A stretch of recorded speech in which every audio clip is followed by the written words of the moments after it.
नमस्कार. आज आपण एका अत्यंत मूलभूत आणि आपल्या सगळ्यांच्या आयुष्याला कुठेतरी स्पर्श करणाऱ्या संकल्पनेवर जरा सविस्तर बोलणार आहोत. ती संकल्पना आहे श्रद्धा. आपण सगळेच कशावर ना कशावर तरी विश्वास ठेवतो, नाही का?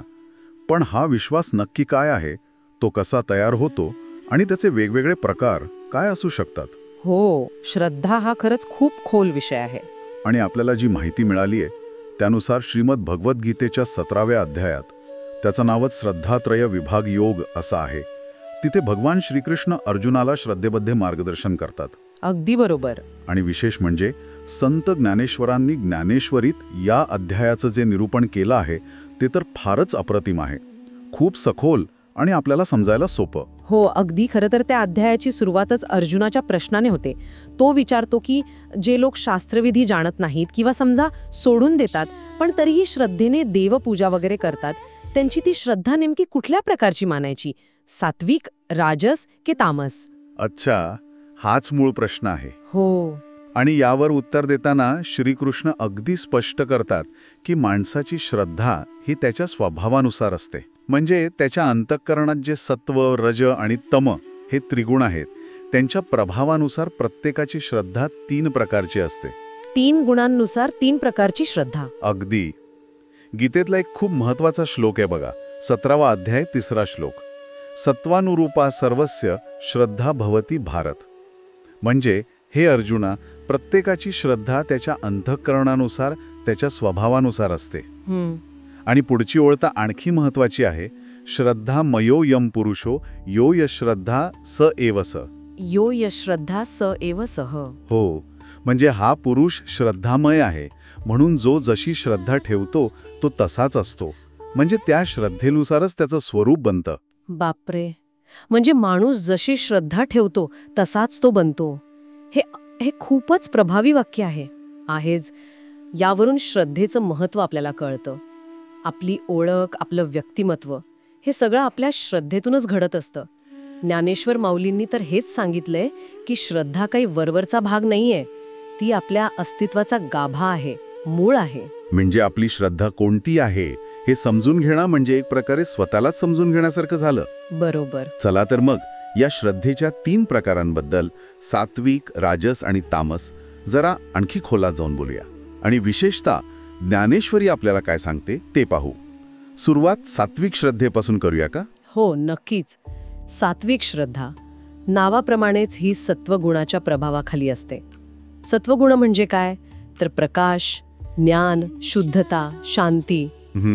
त्यामुळे सात्विक श्रद्धा म्हणजे देव, देवता, आपले गुरुजन, संत महात्मे किंवा वेदशास्त्र यांच्यावर असलेली अत्यंत निर्मळ, शुद्ध आणि दृढ निष्ठा. अगदी पक्की श्रद्धा. हो. आणि या श्रद्धेमागे केवळ कर्तव्य भावना असते, आदर असतो, प्रेम असतं. सगळ्यात महत्वाची गोष्ट म्हणजे इथे फळाची अपेक्षा नसते. फळाची अपेक्षा नसते म्हणजे असं नाही की मी देवाची पूजा करतोय तर देवाने मला काहीतरी दिलंच पाहिजे, अशी व्यापारी वृत्ती नसते. अच्छा. केवळ आपलं कर्तव्य म्हणून किंवा त्या देवतेबद्दल, गुरुबद्दल जे प्रेम आहे, आदर आहे, त्यापोटी उपासना केली जाते. ज्ञानेश्वर माऊली याला सहज श्रद्धा म्हणतात. जसं पाणी सहजपणे उताराकडे वाहताना, हो, तशी ही श्रद्धा अगदी स्वाभाविकपणे चांगल्या गोष्टींकडे म्हणजे परमात्म्याकडे वळलेली असते. म्हणजे इथे कोणताही सौदा नाही, कोणतीही अट नाही. ही श्रद्धा ज्ञानावर आधारित असते की फक्त भावनेवर? नाही, ही ज्ञानावर आणि समजुतीवर आधारित असते. सात्विक व्यक्ती शास्त्रांचा आदर करते, त्याचा अर्थ समजून घेण्याचा प्रयत्न करते आणि त्याप्रमाणे वागण्याचा प्रयत्न करते. त्यांच्या वागण्यात आपल्याला साधेपणा दिसतो, सत्यनिष्ठा, अहिंसा, इंद्रिय निग्रह म्हणजे इंद्रियांवर ताबा, मनाची शांती, दया, क्षमा हे गुण प्रामुख्याने दिसतात. अच्छा. गीतेत सात्विक यज्ञाचं वर्णन आहे बघा. 17वा अध्याय 11वा श्लोक. अफलाकांक्षीभिर यज्ञो विधिदृष्टो या इज्जते यष्टव्यमेवीति मनः समाधाय स सात्विकः.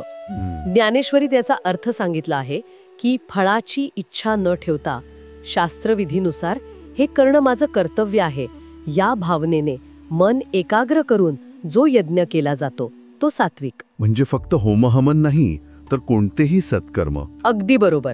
कोणतंही निस्वार्थपणे केलेलं चांगलं काम हे सात्विक यज्ञातच येतं. याचं उदाहरण द्यायचं झालं तर संत तुकाराम महाराज, त्यांची विठ्ठलावरची भक्ती. अगदी उत्तम उदाहरण. त्यांनी अभंग रचले, भक्ती केली, पण त्यामागे त्यांना काही ऐहिक सुख हवं होतं? मान सन्मान, संपत्ती? काही नाही. काही नाही. त्यांची श्रद्धा केवळ त्या पांडुरंगावरच्या प्रेमापोटी होती, एका शुद्ध कर्तव्य भावनेतून होती. हेच सात्विक श्रद्धेचं मूर्तिमंत रूप म्हणता येईल, नाही का? अगदी अगदी. तू साधं उदाहरण घ्या ना. एखादी व्यक्ती रोज शांतपणे, कोणाला त्रास न देता आपली देवपूजा करते, कोणाला कळू न देता गरजूंना मदत करते, आणि त्या मदतीबद्दल परतफेडीची अजिबात अपेक्षा ठेवत नाही. ही सुद्धा सात्विक श्रद्धेचीच लक्षणं आहेत. यात दिखावा नसतो, गाजावाजा नसतो. हे अगदी स्पष्ट झालं. आता पुढचा प्रकार घेऊया, राजस श्रद्धा. नावावरून वाटतं की यात काहीतरी राजशाही थाट असेल, उत्साह असेल, पण ही सात्विकपेक्षा वेगळी कशी? हो, राजश्रद्धा रजोगुणामुळे निर्माण होते. रजोगुण म्हणजे काय? क्रियाशीलता, खूप महत्वाकांक्षा, आसक्ती, चंचलता. त्यामुळे राजश्रद्धेमध्ये देवावर किंवा एखाद्या कार्यावर निष्ठा तर असते, पण ती काय म्हणतात त्याला, शुद्ध नसते. त्यामागे काहीतरी मिळवण्याची तीव्र इच्छा असते, कामना असते, वासना असते. अच्छा, म्हणजे स्वार्थ असतो. हो, स्वार्थ दडलेला असतो. जसं की मला खूप प्रसिद्धी मिळावी, भरपूर पैसा मिळावा, परीक्षेत पहिला नंबर यावा, धंद्यात खूप फायदा व्हावा, समाजात खूप मान मिळावा, शत्रूचा नाश व्हावा. अशा इच्छा मनात ठेवून देवाची उपासना करणं, नवस करणं किंवा मोठमोठे यज्ञ, धार्मिक कार्य करणं हे राजश्रद्धेचं लक्षण आहे. आणि यात दिखाऊपणा खूप असतो. मी किती मोठा भक्त आहे, मी किती दानधर्म करतो, हे जगाला दाखवण्याची हौस असते. म्हणजे इथे श्रद्धेचा वापर एक साधन म्हणून होतोय, स्वतःच्या इच्छा पूर्ण करण्यासाठी. बरोबर पकडलत. गीतेतला 17वा अध्याय 12वा श्लोक हेच सांगतो. अभिसंधाय तु फलम दंभार्थमपि चैवयत इज्जते भरतश्रेष्ठ तम यज्ञम विद्धी राजसम. म्हणजे हे अर्जुना, फळाची इच्छा धरून आणि दंभासाठी म्हणजे दिखाव्यासाठी जो यज्ञ केला जातो तो राजस यज्ञ होय. ज्ञानेश्वरीमध्ये माऊली सांगतात की अशी व्यक्ती स्वर्गातल्या सुखांच्या लालसेने किंवा या जगातल्या कीर्तीच्या आशेने कर्म करते. अच्छा. त्यांची श्रद्धा ही फळावर अवलंबून असते. जर इच्छा पूर्ण झाली नाही तर काय होतं? श्रद्धा कमी होते. बरोबर. त्यांची श्रद्धा डळमळीत होते किंवा ते देवच बदलतात. हा देव काही पावला नाही, आता दुसऱ्या देवाला नवस करूया, अशी वृत्ती दिसते बघा. म्हणजे ही अस्थिर असते आणि फळाची अपेक्षा, हे दोन महत्वाचे मुद्दे आहेत राजस श्रद्धेत. यात खूप ऊर्जा वापरली जाते, मोठे सोहळे होतात, पण हेतू शुद्ध नसल्यामुळे ती सात्विक नाही. याची काही आजच्या काळातली उदाहरणं देता येतील? हो, नक्कीच.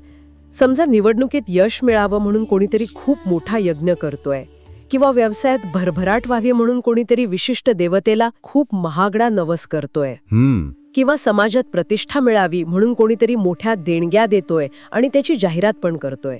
हे सगळं राजस श्रद्धेत मोडू शकतं. म्हणजे यात परिश्रम आहेत, हो, श्रद्धा पण आहे, हो, पण ती स्वार्थाने प्रेरित आहे. अगदी ठीक आहे. आता तिसरा आणि शेवटचा प्रकार, तामस श्रद्धा. नावावरूनच थोडं नकारात्मक, अंधारमय वाटतं. ही श्रद्धा कशी असते? हो, तामस श्रद्धा तमगुणातून येते. तमगुण म्हणजे अज्ञान, अंधार, जडत्व, आळस, मोह, विपरीत बुद्धी.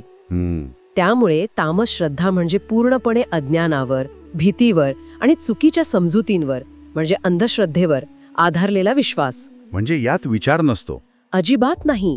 यात व्यक्ती शास्त्र काय सांगतं, गुरुजन काय सांगतात याचा काही विचार करत नाही. भूत, प्रेत, पिशाच, जारण मारण, मूठकरणी, काळी जादू अशा अशास्त्रीय आणि अनेकदा काल्पनिक गोष्टींवर लगेच विश्वास ठेवला जातो. अरे देवा. देवादिकांना सोडून यक्ष, राक्षस किंवा क्षुद्र देवतांची उपासना केली जाते, आणि ती सुद्धा अत्यंत विचित्र आणि अघोरी पद्धतीने. म्हणजे इथे विवेकबुद्धीचा पूर्णपणे अभाव दिसतो. अगदी. यात कोणतेही नियम पाळले जात नाहीत, कोणतेही शास्त्रसंमत विधी नसतात. गीतेच्या 17व्या अध्यायात 13व्या श्लोकात म्हटले, विधिहीनम असृष्टान्नम मंत्रहीनम दक्षिणम श्रद्धाविरहितम यज्ञम तामसम परिचक्षते. याचा अर्थ काय? म्हणजे ज्यात शास्त्रविधी नाही, अन्नदान नाही किंवा चुकीचं अन्न दिलं जातं, मंत्रोच्चार नाही, दक्षिणा दिली जात नाही, आणि मुख्य म्हणजे श्रद्धाच नाही, फक्त देखावा किंवा भीती आहे, अशा यज्ञाला म्हणजे कर्माचरणाला तामस म्हटलं जातं. ज्ञानेश्वर माऊली याचं वर्णन करताना म्हणतात की अशा पूजेत हिंसा असते, क्रूरता असते. उदाहरणार्थ, काही लोक भीतीपोटी किंवा चुकीच्या मार्गदर्शनामुळे प्राण्यांचे बळी देतात, हो, ऐकलंय असं. किंवा स्वतःला त्रास करून घेतात, किंवा अत्यंत घाणेरड्या आणि बीभत्स प्रथा पाळतात. यात न कोणाचं हित असतं, न कोणती शुद्ध भावना. केवळ अज्ञान आणि भीतीपोटी चाललेला हा प्रकार असतो. अनेकदा पिढ्यानपिढ्या चालत आलेल्या चुकीच्या रूढींना चिकटून राहणं हेही तामस श्रद्धेचं लक्षण असू शकतं. हे ऐकून खरंच वाईट वाटतं. म्हणजे तामस श्रद्धा व्यक्तीला योग्य मार्गावरून पूर्णपणे भरकवटवते आणि कदाचित स्वतःच्या आणि इतरांच्याही काय म्हणतात त्याला, नुकसानीला कारणीभूत ठरू शकते. बरोबर. इथे एक अत्यंत रंजक मुद्दा मांडलाय, जो मला वाटतं आजच्या काळातही खूप महत्वाचा आहे. तो म्हणजे श्रद्धेचा संबंध आपल्या आहाराशी सुद्धा आहे. हे कसं काय जोडलंय? हो, हा खूप महत्वाचा मुद्दा आहे आणि श्रीकृष्ण गीतेत यावर सविस्तर बोलतात. 17वा अध्याय श्लोक 8 ते 10. ते सांगतात की केवळ श्रद्धाच नाही, तर यज्ञ, तप आणि दान यांचेही प्रत्येकी 3 प्रकार आहेत. आणि या सगळ्याचा संबंध आपण जे अन्न खातो त्याच्याशी आहे. आहारस्त्वपि सर्वस्य त्रिविधो भवति प्रियः.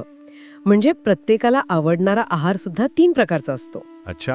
हो, जसा आहार तशी व्यक्तीची प्रकृती आणि तशीच तिची श्रद्धा बनते. कमाल आहे. म्हणजे आपलं जेवण आपल्या श्रद्धेवर परिणाम करतं. हे कसं? गीतेनुसार आहाराचे 3 प्रकार सांगितले आहेत. पहिला म्हणजे सात्विक आहार. श्लोक आहे, आयुः सत्व बलारोग्य सुख प्रीती विवर्धनाः रस्याः स्निग्धाः स्थिराः हृद्याः आहाराः सात्विक प्रियाः. म्हणजे जे अन्न आयुष्य, सत्वगुण म्हणजे शुद्धता, ऊर्जा, बळ, आरोग्य, सुख आणि प्रीती म्हणजे प्रेम, आनंद वाढवतं, ते सात्विक. हे कसं असतं तर रसयुक्त, स्निग्ध, योग्य प्रमाणात तेलतूप असलेलं, शरीरात ऊर्जा टिकवणारं, स्टेबल आणि मनाला आवडणारं. उदाहरणार्थ, ताजी फळं, भाज्या, दूध, तूप, लोणी, मध, सुकामेवा, गहू, तांदूळ असे सात्विक धान्य. असं अन्न मन शांत ठेवतं, विचार शुद्ध ठेवतं आणि सात्विक श्रद्धेला मदत करतं. ठीक आहे. दुसरा प्रकार? दुसरा आहे राजस आहार. श्लोक सांगतो, कट्वम लवणात त्युष्ण तीक्ष्ण रूक्ष विदाहिनः आहारा राजसश्रेष्ठा दुःख शोकामयप्रदः. म्हणजे जे अन्न अति तिखट, अति आंबट, अति खारट, खूप गरम, तीक्ष्ण, स्ट्रॉंग फ्लेवर, रूक्ष, कोरडं आणि विदाही, पोटात जळजळ करणारं असतं, ते राजस प्रकृतीच्या लोकांना आवडतं. उदाहरणार्थ, खूप मसालेदार पदार्थ, तळलेले पदार्थ, लोणची, पापड, अतिप्रमाणात चहा, कॉफी, उत्तेजक पेय असं अन्न दुःख, शोक आणि रोग उत्पन्न करणारं असतं, असं गीता सांगते. अरे, हे खाल्ल्याने मनात चंचलता, वासना, राग, अशांती वाढते, जी राजस श्रद्धेला खतपाणी घालते. बरोबर. आणि तिसरा आहे तामस आहार. यत्यामम गतरसम पूती परिष्युतम चयत उच्छिष्टमपि चामेध्यम भोजनम तामसप्रियम. यत्यामम म्हणजे शिळं, तयार करून खूप वेळ झालेलं. गतरस म्हणजे रसहीन, निसत्व. पूती म्हणजे दुर्गंधीयुक्त. पर्युषित म्हणजे आदल्या दिवशीचं. अच्छा. उच्छिष्ट म्हणजे उष्ट. आणि अमेध्य म्हणजे अपवित्र, अशुद्ध. असं अन्न तामस प्रकृतीच्या लोकांना प्रिय असतं. याची उदाहरणं? शिळं अन्न, वास मारणारे पदार्थ, अति प्रमाणात प्रक्रिया केलेले पदार्थ, जंक फूड, अति मांसाहार. अनेक भाष्यकार याला तामस मानतात. अस्वच्छ ठिकाणी बनवलेलं अन्न. असं अन्न काय करतं? आळस वाढवतं, जडत्व, मोह, जास्त झोप आणि अज्ञान वाढवतं. अशी व्यक्ती तामसिक श्रद्धेकडे, अंधश्रद्धेकडे सहज ओढली जाते. अरे बापरे. म्हणजे आपण काय खातो याचा इतका खोलवर परिणाम आपल्या मानसिक आणि आध्यात्मिक स्थितीवर होतो. हा तर केवळ डाएटचा प्रश्न नाही राहिला, हा आपल्या संपूर्ण जीवनदृष्टीचा प्रश्न आहे असं वाटते. अगदी बरोबर. आपली आवडनिवडच आपल्या आतल्या गुणांचं आणि श्रद्धेचं प्रतिबिंब आहे. तसंच आहे. म्हणूनच ज्ञानेश्वर माऊली म्हणतात की आहारावरूनही माणसाची श्रद्धा ओळखता येते.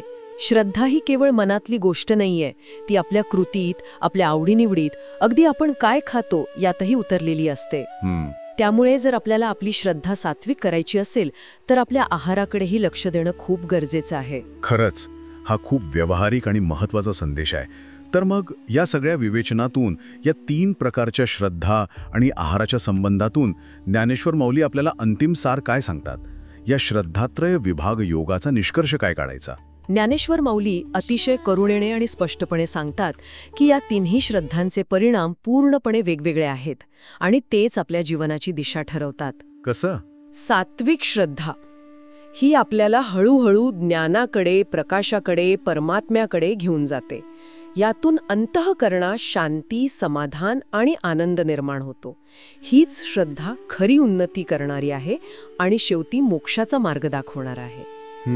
राजस श्रद्धा ही आपल्याला या जगातच गुंतवून ठेवते. कामना, फळाची आसक्ती, स्पर्धा, अशांती या चक्रात माणूस अडकून राहतो. यातून तात्पुरतं यश, सुख किंवा दुःख मिळत राहतं, पण खरी शांती किंवा मुक्ती मिळत नाही. हा पुन्हा पुन्हा जन्ममृत्यूच्या फेऱ्यात अडकवणारा मार्ग आहे. अच्छा. आणि तामसरस श्रद्धा ही तर स्पष्टपणे अधोगतीचा, विनाशाचा मार्ग आहे. अज्ञान, मोह, आळस, चुकीचे निर्णय यामुळे व्यक्ती स्वतःचं नुकसान करून घेते आणि दुःखाच्या खड्ड्यात खोलवर जाते. बापरे. त्यामुळे माऊलींचा संदेश अगदी सुस्पष्ट आहे. जर आपल्याला खऱ्या अर्थाने स्वतःचं हित साधायचं असेल, जीवनात शांती, समाधान आणि सार्थकता हवी असेल, तर आपण जाणीवपूर्वक सात्विक श्रद्धेची जोपासना केली पाहिजे. रजोगुणी आणि तमोगुणी श्रद्धेचे परिणाम ओळखून त्यांच्यापासून दूर राहण्याचा प्रयत्न केला पाहिजे. बरोबर. कारण श्रद्धा हीच आपल्या सगळ्या कर्मांचा आधार आहे. जशी श्रद्धा तसे कर्म आणि जसे कर्म तसे फळ हे त्रिकालाबाधित सत्य आहे. म्हणून भगवंतावर, सद्गुरूंवर, शास्त्रांवर आणि चांगल्या मूल्यांवर सात्विक श्रद्धा ठेवणं हाच आपल्यासाठी श्रेयस्कर मार्ग आहे. वा. आज खऱ्या अर्थाने श्रद्धा या विषयाचा आपण खूप खोलवर जाऊन विचार केला. भगवद्गीता आणि विशेषतः ज्ञानेश्वरीच्या आधारावर सात्विक, राजस आणि तामस या 3 प्रकारच्या श्रद्धा कशा असतात, त्यांची लक्षणं काय, त्यांचे परिणाम काय आणि त्यांचा आपल्या आहाराशी कसा संबंध आहे, हे सगळं खूप छान उलगडलं. आपल्या प्रत्येक कृतीमागे, विचारामागे, आवडीनिवडीमागे कोणती श्रद्धा काम करत आहे याचं आत्मपरीक्षण करायला लावणारं हे विवेचन होतं खरं. हो, आणि हे आत्मपरीक्षण खूप महत्वाचं आहे. कारण अनेकदा आपल्याला कळतही नाही की आपण नक्की कोणत्या श्रद्धेच्या प्रभावाखाली जगत आहोत. आपली श्रद्धाच आपले निर्णय, आपले संबंध, आपलं आरोग्य आणि आपलं भविष्य घडवत असते. बरोबर. त्यामुळे आपल्या श्रद्धेबद्दल सजग होणं आणि तिला जाणीवपूर्वक सात्विक दिशेने वळवण्याचा प्रयत्न करणं हे आपल्याच हातात आहे. ज्ञानाच्या प्रकाशात, विवेकाच्या आधारावर श्रद्धा ठेवणं हेच आपल्याला खऱ्या सुखाकडे आणि शांतीकडे नेऊ शकतं. आजच्या या चर्चेतून एक विचार नक्कीच मनात रेंगाळतो आहे. आपण आपल्या रोजच्या धावपळीच्या जीवनात अगदी छोट्या छोट्या गोष्टीत सात्विक श्रद्धेची वाढ अधिक जाणीवपूर्वक कशी करू शकतो? म्हणजे कोणते छोटे बदल आपल्या आहारात, विचारात, कर्मात करता येतील जेणेकरून आपण नकळतपणे राजस किंवा तामस श्रद्धेकडे झुकणार नाही? कदाचित आपली श्रद्धा नेमकी कोणत्या प्रकारची आहे हे ओळखणं हीच त्या बदलाची पहिली पायरी असेल. यावर प्रत्येकाने शांतपणे विचार करायला हवा.